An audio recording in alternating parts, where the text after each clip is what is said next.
tuwing nagbabalangkas tayo ng budget, hindi to parang grocery list na lahat ng kailangan natin ipasok natin kaagad. Dahil kung tatanungin mo ako kung ano mga pangangailangan ng bansa, lahit na sabihin na natin sa larangan ng edukasyon, lahat to pwede nating ipasok dyan.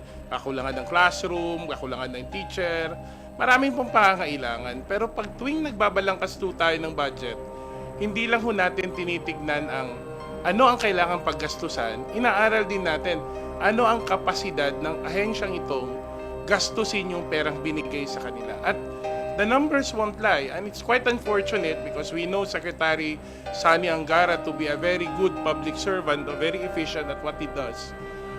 Ngunit nananatiling nakikita yung limited na disbursement capacity, yung mababang utilization rate ng Department of Education, siguro nanggaling tayo sa naunang Secretary of Education. At I think magandang napapanahon na ayusin muna ng DepEd yung kung anumang mga challenges ang meron, especially in the utilization. Second point is, hindi ibig sabihin na tinanggalan natin ng disbursement, digitalization project, nawala na ang prioridad sa education. Remember, this year, we've invested heavily also in human resource.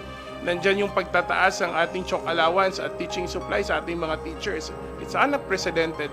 Medyo tinitignan natin saan ba ang pinakakailangan. Katulad ng sinabi ko kanina, maraming pangangailangan ng ating bansa sa larangan ng edukasyon, for example.